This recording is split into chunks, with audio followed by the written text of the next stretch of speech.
কাকা তোমার অনেক বড় বড় রাগ আছে, তোমার কিছু মনে না করেন তো? হেট ভাইস্তা, তোমার কেমন কথা কবেন? হেট, এই আমার ভাইস্তা গেলে আমার কি মনে হয় জানে, বন্ধু মনে হয়। তোমার কিছু মনে না করেন তো? মা কি করবে? এ ভাইস্তারা অনেক দিনে কইছে একটা চিংড়ির কথা, পরে তো আর হইলো গল্প সল্প হইলেই। কাকা তোমার তাহলে শুনবার চাষে নাকি? ও কো ঠিক আছে তাহলে শুনো। ठीक है।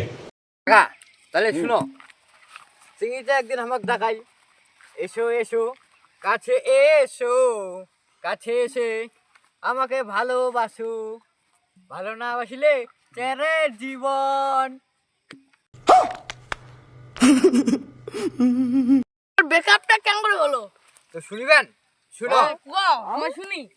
চিংড়িটা আমার ক্লাস হতে বসছে, হাই হ্যালো করছে, করার পরে আমার সঙ্গে ওরা বন্ধ করে দিছে। আর ভাই চিংড়িটা ধরে একদিন ওই কেন বই দেখিবার, তারপর চিংড়িটা বলে নাকি বাড়ির ধরা পড়িছে, মেয়েটি আমার প্রেমে পড়েছে। আরে টিকাতলের মোড়ে একটা হল রয়েছে। ভাই চিংড়ির বাপটা তোমার বাড়ি বলে নাকি ধুত্তাং শুরু করে দিয়েছে, মেয়েটি আমার প্রেমে পড়েছে। তারপরে কি হইল? তারপরে আর ভাই চিংড়িটা মুখ ফোন করলে, চিংড়িটা বলে নাকি বাড়ির ধরা পড়িছে, মেয়েটি আমার প্রেমে পড়েছে।